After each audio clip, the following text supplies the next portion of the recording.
नमस्कार साथियों।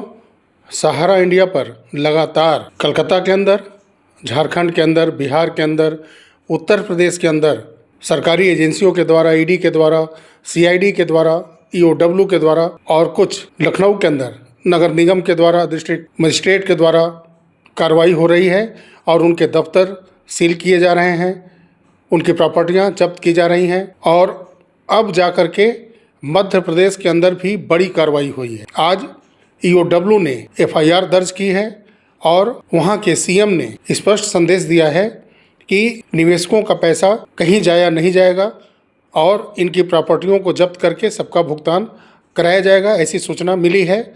और इस पर आज जो पूरे दिन कार्रवाई हुई है, एक छोटा सा वीडियो क्लिप है, पहले उसको आप देखिए। मध्य प्रदेश के अंदर ईओडब्ल्यू ने सहारा ग्रुप के 3 निवेशकों पर एफआईआर किया है। 310 एकड़ जमीन की बिक्री में लगभग 72.82 करोड़ का गबन का मामला सामने आया है। इसकी वजह से सहारा ग्रुप के 3 निवेशकों पर एफआईआर दर्ज किया गया है, जिसमें सबसे पहला नाम है सीमांतो राय का, जो कॉरपोरेट कंट्रोल मैनेजमेंट के पद पर थे और जबलपुर कटनी की भूमि बिक्री के निर्णयों में सीधे तौर पर शामिल पाए गए हैं, जिसके वजह से इनके ऊपर एफआईआर ईओडब्ल्यू ने दर्ज किया है। OP Shrivastava, deputy managing worker, Sahara के लैंड डिवीजन के प्रमुख होने के नाते सागर भूमि सौदे के निर्णय में ये शामिल पाए गए हैं, जिसकी वजह से ईओडब्ल्यू ने इनके ऊपर भी एफआईआर दर्ज कर ली है। जेबी राय, डीजीएम डीएमडब्ल्यू, सहारा ग्रुप के भोपाल भूमि सौदे के वित्तीय लेन देन और निर्णयों में इनकी सक्रिय भूमिका पाई गई है, जिनकी वजह से इनके ऊपर भी एफआईआर दर्ज कर ली गई है। भोपाल के अंदर सहारा ग्रुप की मक्सी ग्राम के अंदर जमीन 125 करोड़ रुपए के मूल्यांकन के साथ न्यायालय में प्रस्तुत किया गया था।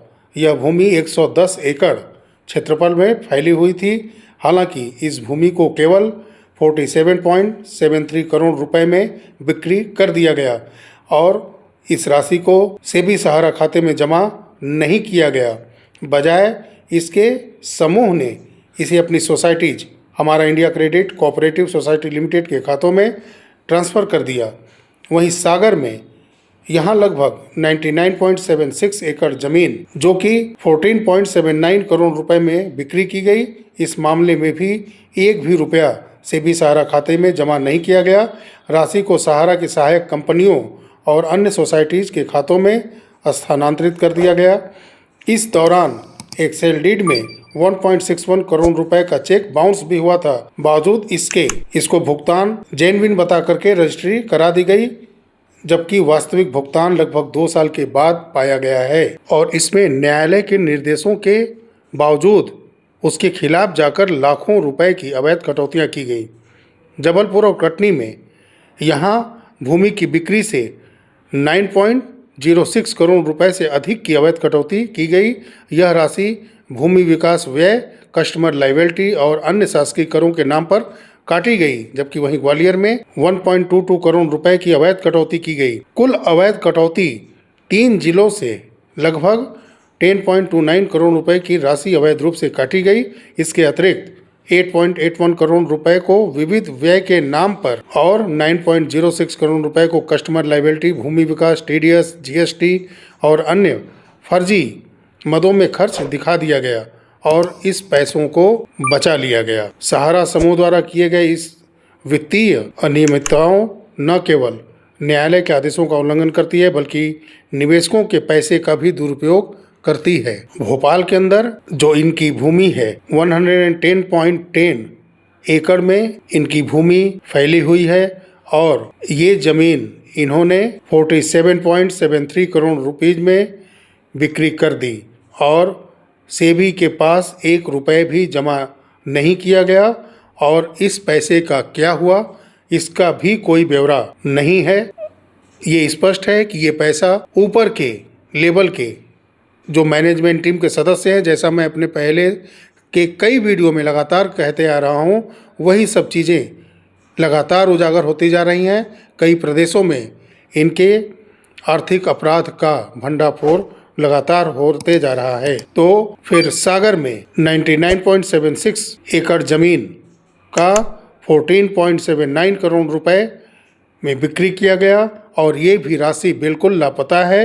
ये भी सहारा सेबी में जमा नहीं किया गया। वहीं कटनी में 99.43 एकड़ जमीन की कीमत 22 करोड़ रुपए ली गई, जिसमें से कि सहारा सेबी में 14.85 करोड़ रुपए जमा किया गया और शेष 7.15 करोड़ रुपए का कोई भी हिसाब किताब नहीं दिया गया है। ये पैसा मैनेजमेंट टीम के पास चला गया। जबलपुर में 99.44 एकड़ जमीन पाई गई है, जिसकी कीमत 20.60 करोड़ रुपए आकी गई है, जिसकी बिक्री 20.60 करोड़ रुपए में की गई। सेबी खाते में 17.07 करोड़ रुपए जमा किए गए, लेकिन फिर इसमें भी 3.53 करोड़ रुपए गबन कर लिए गए। इसका कोई ब्यौरा नहीं है। ग्वालियर के अंदर 99.76 एकड़ ज़मीन, जिसको 18.60 करोड़ रुपए में बिक्री किया गया, इसका सेबी के अंदर कोई भी ब्यौरा नहीं पाया गया कि इसका पैसा कुछ आंशिक जमा किया गया है, लेकिन इसमें 1.22 करोड़ रुपए का गबन पाया गया है। तो इसकी जांच अभी ग्वालियर के ज़मीन की बिक्री की बाकी है। ये स्पष्ट अभी नहीं हुआ है कि सेबी में इन्होंने कितना जमा किया है, लेकिन 1.22 करोड़ रुपए की धोखाधड़ी की रिपोर्ट इसमें दर्ज है। कुल मिलाकर के जो इन्होंने बिक्री करने के बाद अवैध रूप से 72.82 करोड़ रुपए का दुरुपयोग किया है, इस जांच में सामने अब तक आ चुका है। तो मुझे ऐसा लगता है कि EOW की ये FIR के बाद इसमें बहुत ही जल्द ईडी की एंट्री होने वाली है और ईडी भी इसमें और बड़ी कार्रवाई कर सकती है। सबसे बड़ी बात कि जो ये फर्जीवाड़ा हुआ है, जो ज़मीनें अनलीगल तरीके से बिक्री की गई हैं, इसमें संजय पाठक की 3 जगह ज़मीनें खरीदने की बात सामने आ रही हैं। 3 शहर के अंदर उनके द्वारा कम मूल्य पर ज़मीन ली गई हैं और बहुत ही तेज़ी से हो रहे इस कार्रवाई में सारी चीज़ें स्पष्ट होंगी और हम ये भी उम्मीद करते हैं कि भुगतान पहला मकसद होना चाहिए। जो चीज़ें प्रॉपर्टियां के साथ साथ जो बैंक के अंदर या कोई कैश अगर कस्टडी में लिए जाते हैं, मेरा यही अनुरोध है कोर्ट के माध्यम से ऐसी एजेंसियों से कि उसे त्वरित रूप से भुगतान करते रहें और करना भी चाहिए, क्योंकि वर्षों बीत गए निवेशकों को इंतज़ार करते करते। कार्रवाई होने में बहुत देर हुई है, लेकिन पैसा मिलने में अब देर नहीं होना चाहिए। ये जितनी भी कार्रवाई हो रही है, ये सेबी सहारा के तरह न चलना शुरू हो जाए, क्योंकि पहले से ही 14-15 वर्षों से लगातार कोर्ट के आदेश का इंतजार करोड़ों निवेशक कर रहे हैं और जितनी तेजी से कार्रवाई सहारा समूह के ऊपर इस समय हो रही है, अगर इसको जल्द से जल्द ऑर्डर के रूप में भुगतान के स्वरूप में न बदला गया तो फिर इसका कोई मतलब नहीं है, क्योंकि जो बांड निवेशकों के पास हैं उसमें भी बहुत बड़ा घपलेबाजी दिख रहा है। कन्वर्जन, FCD ये सब तो पहले से ही हो चुका है। अब जो बांड फर्जी का सामने आ रहा है बात, इसका भी निस्तारण सरकार को, सरकारी एजेंसियों को करना होगा और ये सारी संपत्तियां जो जब्त हो रही हैं, ये FIR जो हो रहे हैं, गिरफ्तारियां देखिए होती हैं कि नहीं हो पाती हैं, लेकिन जो संपत्तियों का कस्टडी में लेना और जो कैश मिल रहे हैं या जो ज़मीनें जब्त की जा रही हैं, उनकी बिक्री के साथ ही उन पैसों को निवेशकों को देने का काम शुरू करना चाहिए, न कि सिर्फ सेबी सहारा खाते में या किसी बैंक में उसको रखना ज़रूरी है। उतने ही समय तक रखा जाए जब तक कि निवेशकों के डाटा पूरे उनके डिटेल आ नहीं जाते हैं। तो क्रमशः मैं उम्मीद करता हूं कि सहारा की जितनी भी कंपनियां हैं, जिस स्टेट में हैं, जिस स्टेट के अंदर उनकी संपत्तियां जब्त की जा रही हैं, वहां पर जो कंपनियां सहारा ने चला रखी हैं, उन निवेशकों को चिन्हित करके उनके बांड को जांच परख करके जितना भुगतान उनका बनता है क्रमशः अब देना शुरू करना चाहिए, न कि फिर से वर्षों तक कोर्ट कचहरी में उलझा करके निवेशकों को हताश निराश करने की फिर से एक दिशा न तय हो जाए कहीं। तो एक छोटी सी ये महत्वपूर्ण एक सूचना थी। तो मिलते हैं साथियों एक नए वीडियो में, तब तक के लिए नमस्कार।